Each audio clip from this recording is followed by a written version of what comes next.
Emma Sinclair's hands trembled as she arranged the delicate peonies in the bridal suite.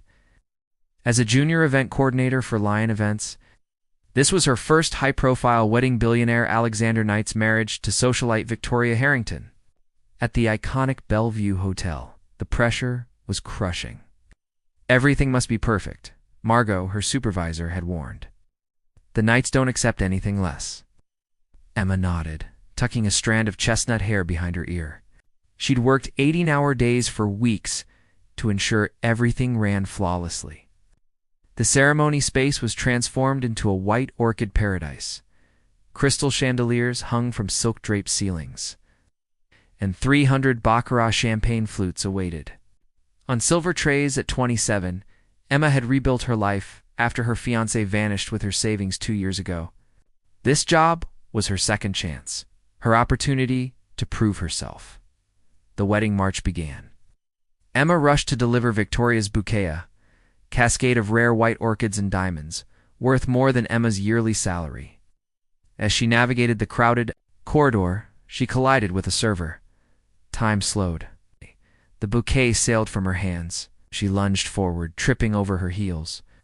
In her desperate attempt to catch the flowers, Emma stumbled onto the rose-petal aisle, just as Victoria was making her entrance. The guests gasped. Emma scrambled to her feet, accidentally knocking into a waiter carrying champagne. The golden liquid arced through the air, drenching Victoria's couture gown. Victoria's scream pierced the stunned silence. "You stupid, clumsy girl. You've ruined everything." Horrified whispers rippled through the crowd. Victoria fled, her mother and bridesmaids rushing after her. Emma stood frozen, champagne dripping from her hands, 300 elite guests staring in shock. "I'm so sorry," she whispered, tears blurring her vision. But when she glanced at the groom, she saw something unexpected. Alexander Knight, notorious for his cold demeanor and ruthless business tactics, wasn't angry. For a fleeting moment, relief flickered across his face as chaos erupted around them. Their eyes met.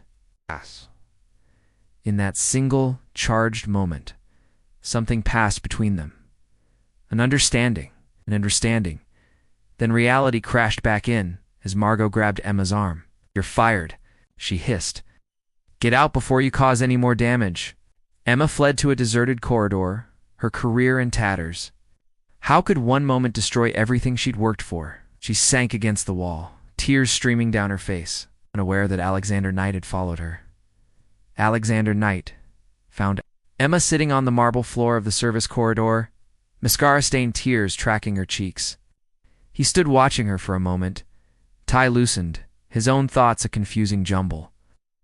"It appears we both had a disastrous evening," he said. Quietly, Emma's head snapped up. "Mr. Knight, I'm so sorry. I didn't mean to. I'll pay for everything." Somehow he raised a hand.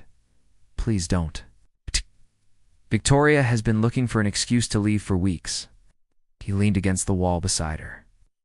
This marriage was a merger, not a love match. Knight Industries needed connections to Harrington Media, and Victoria wanted my family name. "But the wedding cost millions," Emma whispered, "and saved me from a lifetime of misery." Alexander slid down to sit beside her, his custom Tom Ford suit against the cold floor. "I'm Alexander. Alex to people who've seen me at my most humiliated." Despite everything, Emma laughed, the sound surprising them both. They talked for hours. In that hallway, while the wedding guests dispersed and cleanup crews worked around them, she told him about her small-town upbringing, her dreams of creating beautiful moments for people, and her disaster with her ex-fiancé. He shared the loneliness of growing up with unimaginable wealth, but emotional poverty. "I've never spoken to anyone like this," Alex admitted as midnight approached. "It's strangely liberating." "Trauma bonding," Emma suggested with a small smile. "We've shared a catastrophe." When they finally stood to leave, Alex hesitated. "I'm flying to my villa in Santorini tomorrow. I need space from this circus." He paused. "Would you consider joining me as my guest, not an employee? You've lost your job because of me, and I'd like to continue our conversation." Emma stared at him, certain she'd misheard. "You want me to come to Greece?" Which you a complete stranger who ruined your wedding? Complete stranger who accidentally saved me from a loveless marriage, he corrected. Think about it. My jet leaves at noon. As he walked away, Emma wondered if she was dreaming. 24 hours ago, she was setting up Alexander Knight's wedding. He was inviting her to Greece. Life could change in an instant. Sometimes for the worse, and sometimes, perhaps, for something extraordinary. Emma couldn't believe she had said yes. Yet here she was, stepping onto the whitewashed terrace of Alex's cliffside villa in Santorini. The Aegean Sea stretching before her like a sapphire canvas.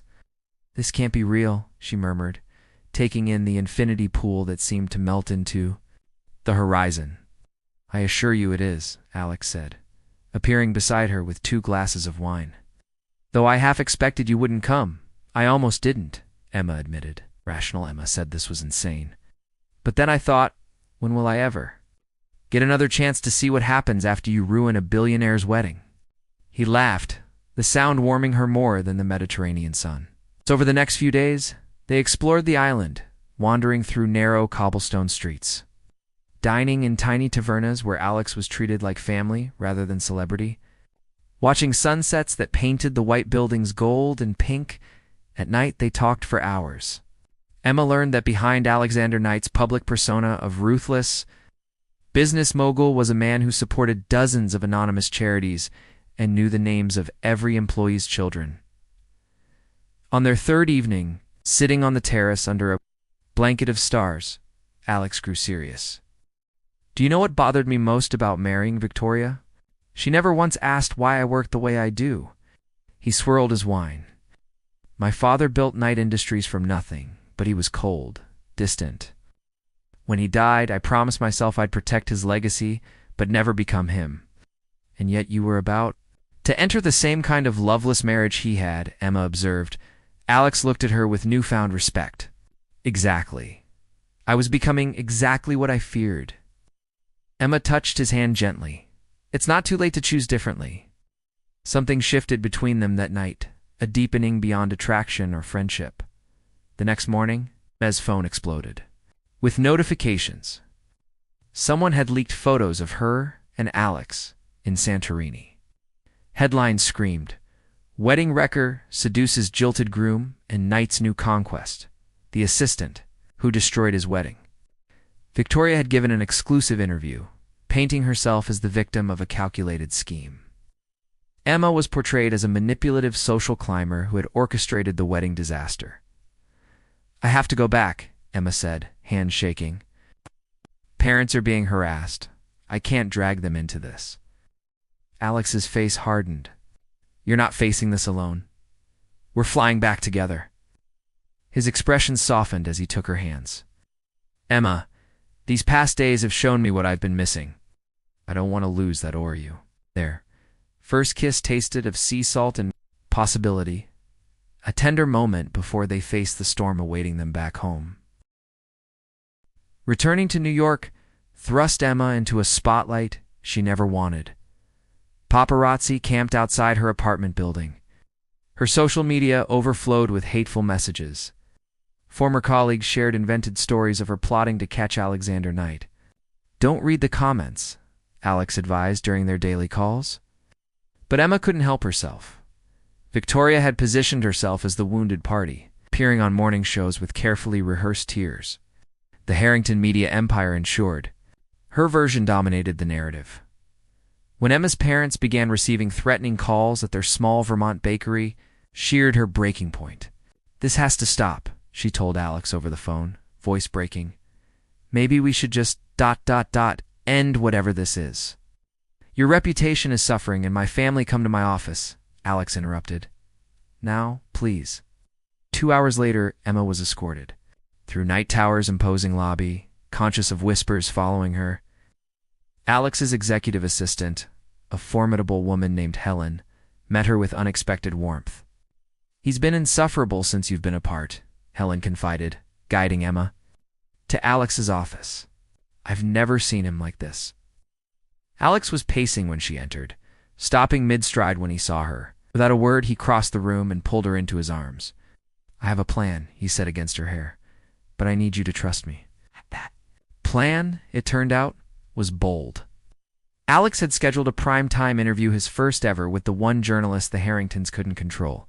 He wanted Emma by his side. "The world should know who you really are," he insisted. "And who I am when I'm with you." The night of the interview, Emma wore a simple blue dress, her only jewelry a pendant. Alex had given her a small key with a diamond. "To new beginnings," he'd said. On camera, Alex was commanding yet vulnerable, addressing the failed wedding. "With surprising candor, Victoria and I were marrying for the wrong reasons. Emma's accident forced me to face that truth." He looked at Emma with such tenderness that viewers across the country leaned closer to their screens. What happened afterward wasn't planned. It was just real. Something I haven't experienced in a very long time. The interviewer turned to Emma. "And what would you say to people who believe this was all calculated?" Emma took a deep breath. "I would say that sometimes the worst moments lead to the best beginnings. I never intended to disrupt anyone's happiness, but I won't apologize for finding my own." By the interview's end, social media had shifted. #TeamEmma started trending. Later that night, alone in his penthouse, Alex held Emma close. "You were magnificent," he whispered. "But this is just the beginning." Emma looked up at him questioningly. "The Harringtons won't surrender their narrative easily," he explained. "Are you ready for what comes next?" She nodded, realizing she'd already survived the worst they could throw at her. She hadn't faced it alone. 6 months later, Emma stood in the garden of Alex's Hamptons estate, watching guests arrive for the Knight Foundation's annual gala. She smoothed her emerald gown, a far cry from the black uniform she'd worn at events she once worked behind the scenes. "Nervous?" Alex appeared beside her, handsome in his tuxedo. "A little," she admitted. "Half these people still think I'm a gold digger who schemed her way into your life. Then they're in for a surprise tonight." He kissed her forehead. "Ready?"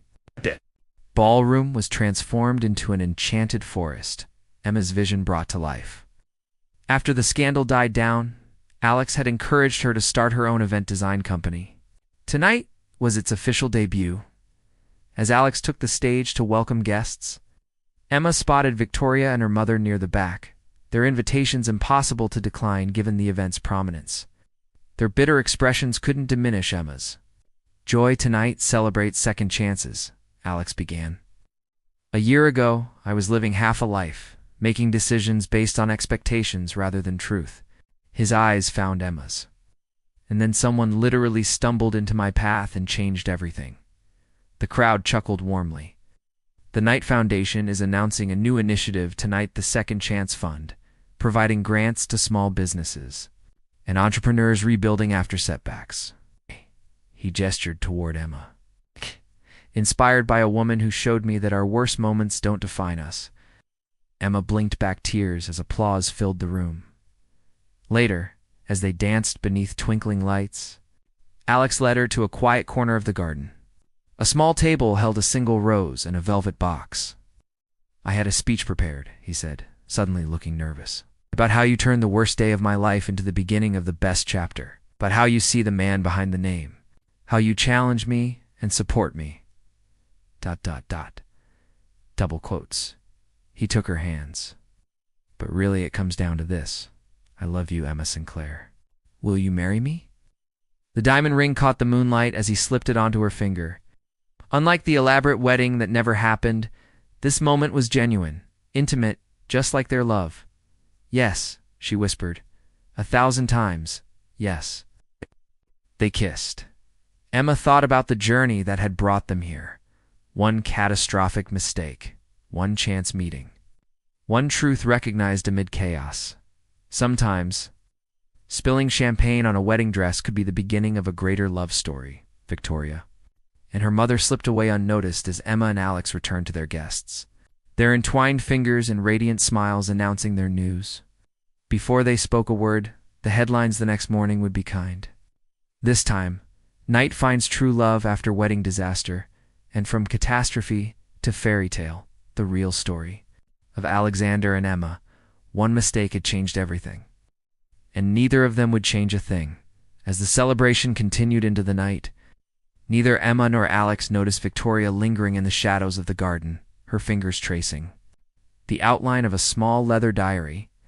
Inside were secrets about the Knight family that she had uncovered during their engagement, secrets that could destroy everything Alex had built.